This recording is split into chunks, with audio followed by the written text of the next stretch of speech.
Welcome to success ગુરુ ધોરણ 8 વિષય ગણિત. આજે આપણે જોશું સ્વાધ્યાય 3.3ના પાંચમો અને છઠ્ઠો દાખલો. તો ચાલો શરૂ કરીએ. તો સૌથી પહેલા પાંચમા દાખલાની રકમ વાંચીએ. સમાંતર બાજુ ચતુષ્કોણમાં બે પાસ પાસેના ખૂણાઓના માપનો ગુણોત્તર 3:2 છે. તો ચતુષ્કોણના બધા જ ખૂણાના માપ શોધો. તો ચાલો હવે આપણે જવાબ જોઈએ. સૌથી પહેલા તો આપેલું શું છે? બે પાસ પાસેના ખૂણાના માપનો ગુણોત્તર આપેલો છે 3:2. તો સૌથી પહેલા તો લખવાનું બે પાસ પાસેના ખૂણાના માપનો ગુણોત્તર બરાબર 3:2. હવે આપણે સમાંતર બાજુ ચતુષ્કોણ દોરી લઈએ. હવે એનું નામ આપી દઈએ. એ ખૂણાઓનું નામ આપશું ABCD. હા, હવે આટલું તો સમજ્યા. હવે શેની વાત થાય છે? બે પાસ પાસેના ખૂણાની વાત થાય છે. તો એના માટે એક નિયમ જાણી લઈએ. સમાંતર બાજુ ચતુષ્કોણમાં પાસ પાસેના ખૂણાઓનો સરવાળો 180 થાય. આ વસ્તુ યાદ રાખી લેવાની છે.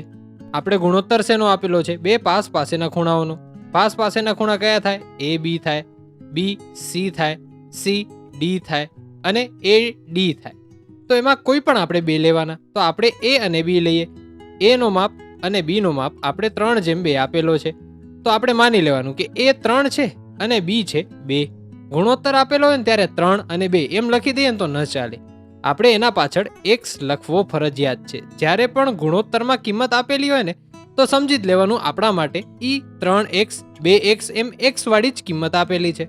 ગુણોત્તરની વાત આવે એટલે કિંમત આપેલી હોય એની પાછળ x લાગી જ જશે. એ વસ્તુ યાદ રાખી લેવાની. હા, તો એ ખૂણાનું માપ આપણી પાસે છે 3x અને B ખૂણાનું માપ આપણી પાસે છે 2x. તો લખવાનું ખૂણો A બરાબર 3x અને ખૂણો B બરાબર 2x. આપણે હમણાં જ જોયું કે સમાંતર ચતુષ્કોણમાં પાસ પાસેના ખૂણાઓનો સરવાળો 180 થાય. તો A અને B પાસ પાસેના ખૂણાઓ છે. તો એનો અર્થ એમ થાય કે ખૂણો A વત્તા ખૂણો B બરાબર 180. આપણે એમ કહી શકીએ? હા, એમ કહી શકીએ. તો આપણી પાસે ખૂણો A બરાબર 3x છે અને ખૂણો B બરાબર 2x છે. તો કિંમત મૂકીએ. 3x વત્તા 2x બરાબર 180. હવે x વાળું પદ હોય ને તો જ સરવાળો થાય. એટલે કે જે નિશાની આપેલી હોય ને એ થાય. જો બાદબાકી આપેલી હોત તો બાદબાકી થાત. અહીંયા સરવાળો થાય છે તો અહીંયા સરવાળો થશે. હા, હવે 3x વત્તા 2x કેટલા થાય? 5x થાય. તો આપણું આગળનું પદ બનશે 5x બરાબર 180. હા, હવે 5 અને x નો સંબંધ કેનો છે? ગુણાકારનો છે, ભાગાકારનો છે, સરવાળાનો છે કે બાદબાકીનો છે? કોઈ નિશાની દેખાય છે 5 અને x વચ્ચે? ના, કોઈ નિશાની નથી. જો કોઈ નિશાની ન હોય અને 5 અને x 5 અને y એવું કંઈ લખ્યું હોય ને તો એ ગુણાકારનો જ સંબંધ છે. એ યાદ રાખવાનું. તો 5 બરાબરની ડાબી સાઈડ ગુણાકારમાં છે તો જમણી સાઈડ જતા ભાગાકારમાં આવી જશે. તો આપણું આગળનું પદ થઈ જશે x બરાબર 180 ભાગ્યા 5. હવે આપણે આનો ભાગાકાર કરી લઈએ. તો 180 આવશે ટોપલીની અંદર અને 5 આવશે બારે. 5ના પાડામાં 18 આવે છે? નથી આવતા. 5 એકુ 5, 5 દુ 10, 5 તેરી 15. 3 થી ભાગ આવશે, અહીંયા આવશે 15. હવે થાશે બાદબાકી. 18 માંથી 15 જાય એમ ફાવે તો એમ, નહીતર 8 માંથી 5 જાય તો કેટલા રે? 3 રે. અને 1 માંથી 1 જાય તો 0 રે. અને હવે ઉતરશે મીંડું. આ મીંડું નીચે આવ્યું એટલે થઈ ગયા 30. હવે 5ના પાડામાં 30 આવે છે? હા, આવે છે. 5 6 30 થાય. તો 30 ઉડી જશે, અહીંયા બાદબાકી થઈ જશે એટલે થઈ જશે 0 0. તો આપણે x બરાબર કેટલા મળશે? x બરાબર મળશે 36. તો લખવાનું x બરાબર 36. હા, આપણે x ની કિંમત મળી ગઈ. હવે x ક્યાં છે? તો કે 3x અને 2x. હવે આપણે x ની જગ્યાએ કિંમત મૂકીએ તો આપણે સાચી કિંમત મળી જાય. તો હવે x ની જગ્યાએ આપણે 36 મૂકીએ અને ખૂણો A અને ખૂણો B શોધી લઈએ. એના પરથી ખૂણો C અને ખૂણો D ઓટોમેટિક મળી જ જશે.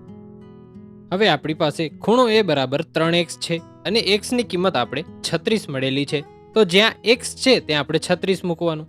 3 અને x નો સંબંધ શું છે? કોઈ નિશાની નથી તો ગુણાકારનો સંબંધ છે. તો લખવાનું ખૂણો A બરાબર 3 ગુણ્યા 36. 3 ગુણ્યા 36 કરીએ તો કેટલા થાય?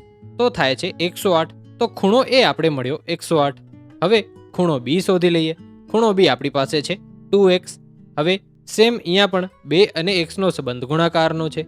x બરાબર તો 36 જ છે. તો લખવાનું ખૂણો B બરાબર 2 ગુણ્યા 36. 36 ગુણ્યા 2 કરીએ તો થાય છે 72. તો ખૂણો B બરાબર થાય છે 72. હા, હવે આપણે રહ્યો ખૂણો C અને ખૂણો D. એ કેવી રીતે શોધવાના? તો એક વસ્તુ તો યાદ જ રાખવાની. જે A ખૂણાનું માપ હોય એ C ખૂણાનું માપ હોય. એટલે કે સામ સામેના ખૂણાના માપ સરખા હોય. તો લખવાનું ખૂણો A બરાબર ખૂણો C. ખૂણો એ નું માપ કેટલું મળ્યું આપણે? 108 મળ્યું. અને ખૂણો બી નું માપ કેટલું મળ્યું? 72 મળ્યું. જો ખૂણો એ 108 હોય તો ખૂણો સી પણ 108 જ હોય. તો લખવાનું ખૂણો સી બરાબર 108 અને ખૂણો બી બરાબર ખૂણો ડી હોય. જો ખૂણો બી 72 હોય તો ખૂણો ડી પણ 72 જ હોય. તો લખવાનું ખૂણો ડી બરાબર 72. તો આપણે ચારે ખૂણાના માપ મળી ગયા.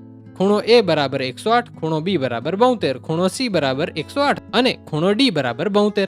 તો આપણે ચારે ખૂણાના માપ મળી ગયા છે. આના સાથે આપણો 5મો દાખલો અહીં પૂરો થાય છે. હવે આપણે 6થો દાખલો જોઈએ. સૌથી પહેલા 6થા દાખલાની રકમ વાંચીએ. એક સમાંતર બાજુ ચતુષ્કોણના પાસ પાસેના ખૂણાઓની એક જોડના ખૂણાના માપ સમાન છે. તો ચતુષ્કોણના બધા જ ખૂણાના માપ શોધો. તો સૌથી પહેલા તો ચતુષ્કોણ દોરી લઈએ. એના નામ આપી દઈએ A B C D.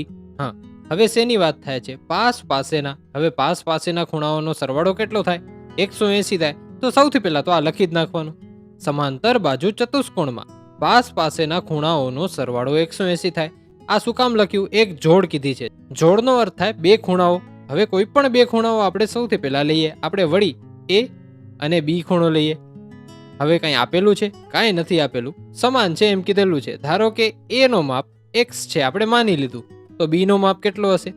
x જ હશે. શું કામ? કીધેલું છે કે પાસ પાસેના ખૂણાઓની એક જોડના ખૂણાના માપ સમાન છે. હવે A નો જે માપ હશે એ જ B નો માપ હશે. તો ખૂણો A બરાબર x અને ખૂણો B બરાબર x થયો.